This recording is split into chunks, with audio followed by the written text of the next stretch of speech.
साथियों, जय हिंद, जय भारत, वंदे मातरम। मैं आपका साथी ओम प्रकाश जैसलमेर से। माफ़ करना, आज मंथन में कोई विशेष टॉपिक नहीं है, लेकिन बहुत ही सचेतक आवाज़ है। आपको सचेत करने के लिए मैं ये वीडियो बना रहा हूँ। कितने लोग सुनेंगे मुझे पता नहीं है, कितने इसको शेयर करेंगे मुझे पता नहीं है, कितने इसको अपने विचारों में लाएंगे मुझे पता नहीं है, लेकिन मेरी एक आवाज़ है।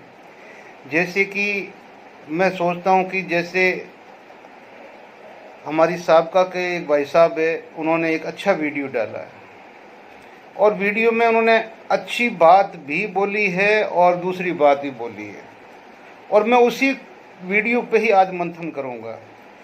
अब मैं उनका मंथन पिछले 13 महीने से ही करूँगा कि भाई, जब आपको पता चल चुका था कि OROP-2 गड़बड़ हो गई, तो सबसे पहले तो सत्यानाश मतलब कि जो कुछ किया है वो मेजर जनरल सतवीर ने किया, वो आरोप लगाया। चलो भाई, आपकी मेजोरिटी जुड़ी, आप आगे बढ़े। फिर आपने पूरे अधिकारियों को शामिल किया कि इनकी वजह से हुआ। चलो, और लोग आए अधिकारी से खुंदक खा के। फिर आप जंतर मंतर पे पहुँचे, वहाँ आपने एक एजेंडा चला दिया कि भाई हम तो राजनीतिक है नहीं, न राजनीति में जाएंगे, न राजनीति को किसी को आने देंगे। चलो भाई, लोग और खुश हुए और आपके और कारोबार बढ़ता गया।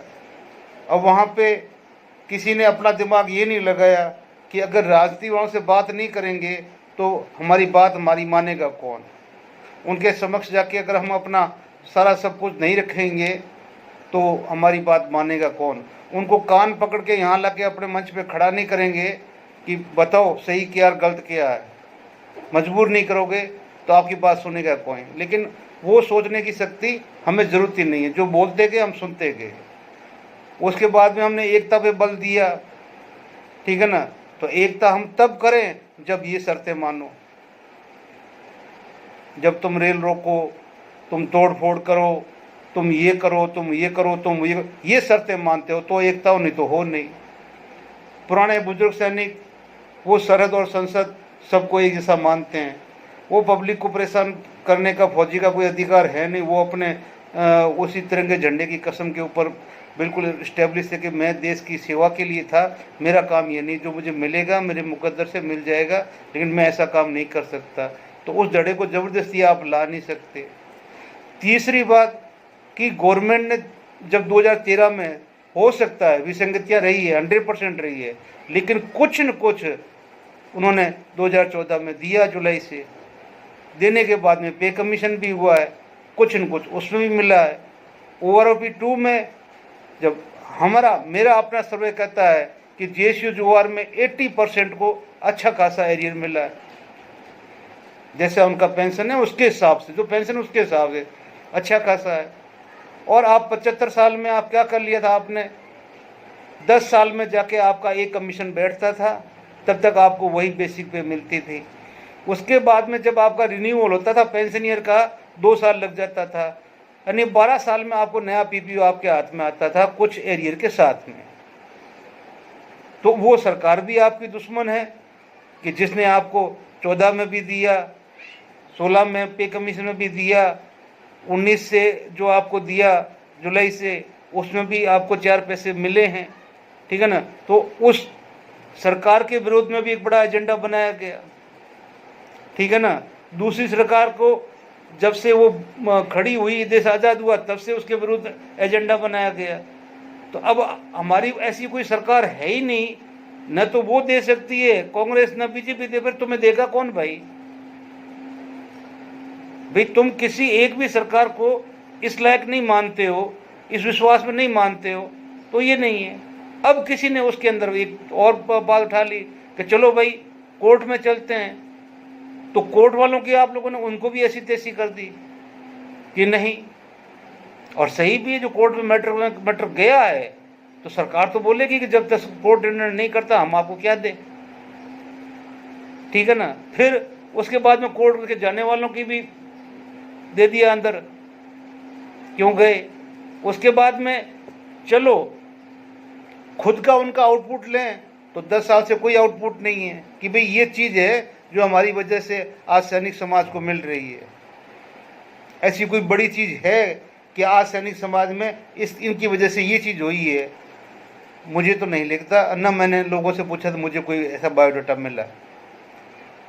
तो साथियों, मेरा कहना यही है कि अभी आपको जुलाई में फिर आपका टर्न पड़ रहा है, और जुलाई में आपका ORP3 का टर्न पड़ रहा है, और उसके ठीक 2 साल के बाद में आपका भले तो आपका पे कमीशन बैठो, और अगर पे कमीशन नहीं मिलेगा तो एज पर जो 7th पे कमीशन की रिकमेंडेशन के हिसाब से आपको आपका जो भी परसेंटेज के हिसाब से जो भी आपको देना होगा वो पे फैक्टर आपको मिलेगा।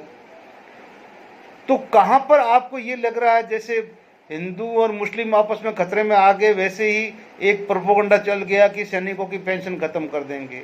और सैनिकों की पेंशन खत्म कर देंगे तो फिर देश कहाँ रहेगा? इस देश के 2 ही पाँव हैं, 2 ही आँख हैं, 2 ही नाक है, ठीक है ना? वो है सेना और सुप्रीम कोर्ट। मेरी नज़र में संसद तीसरे नंबर पे है।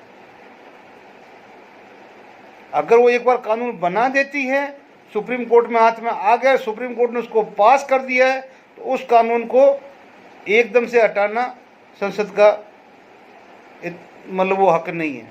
वो सुप्रीम कोर्ट चाहेगा तभी उसको डेमोलिश कर पाएगा। कहने का मतलब ये है कि जो संस्थाएं हैं वो 2 ही है, एक सेना, सुप्रीम कोर्ट। ये दोनों ही सैनिकों के साथ में।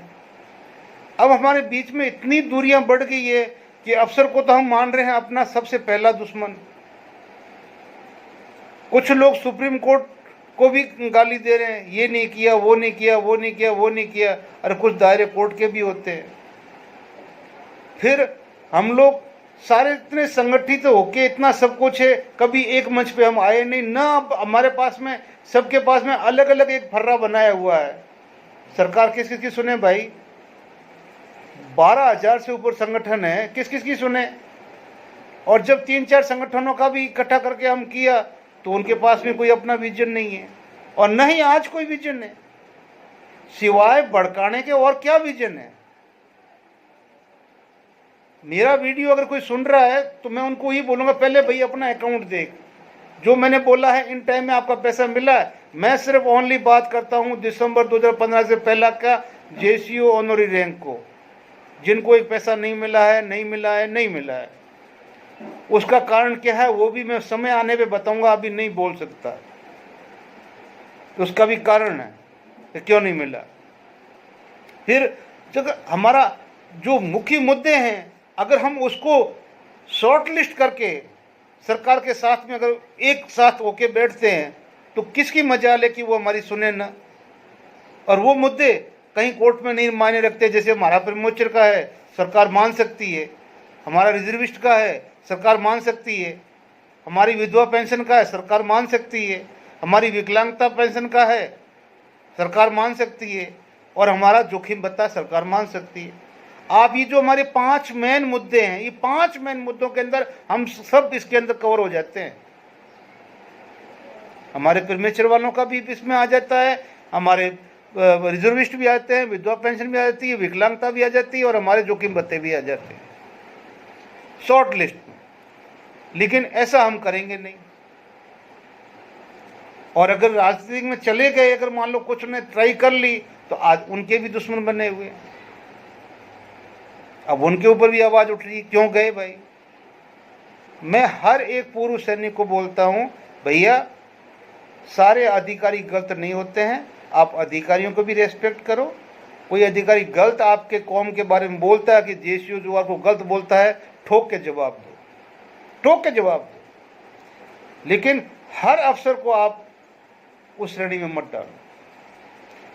बाकी जो हमारे भाई साहब, हर आदमी को अभी जैसे अभी हमारे कल एक इतना गंदा वीडियो वीर सिंह चौहान ने चढ़ाया, या जिसने भी चढ़ाया, कि जो सैनिक समाज या सैनिक खड़ा हुआ उसके बारे में नहीं सोचता, वो सैनिक गद्दार है। साहब आपके कहने से हम गद्दार नहीं हो सकते, कभी नहीं हो सकते। गद्दारी का दौर हमारा चला गया है। अगर हम सेना में रहते हुए कोई करते तो हम गद्दार होते। अब यहाँ आए हैं, हमारा दिमाग स्वतंत्र है, दिल स्वतंत्र है, हम अच्छे बुरे की सोच रखते हैं और वो हम करते हैं। हमने आपकी पार्टी का सपोर्ट किया, आपका सपोर्ट किया, लेकिन उसके बाद में जो आपने वक्तव्य जारी किए वो सैनिक समाज के हित में नहीं किए, वो देश के हित में नहीं किए। ठीक है ना। एक देश की इतनी बड़ी पोस्ट के विरुद्ध आपने क्या क्या बोला है।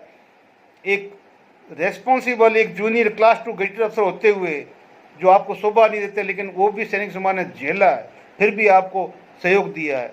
और आज आपने हद ही तब कर दी कि जब आपने जो सैनिक समाज को ही गद्दार ठहरा दिया, जो आपकी बात को हाँ न कहे, तो फिर उनमें आप में फ़र्क क्या भाई?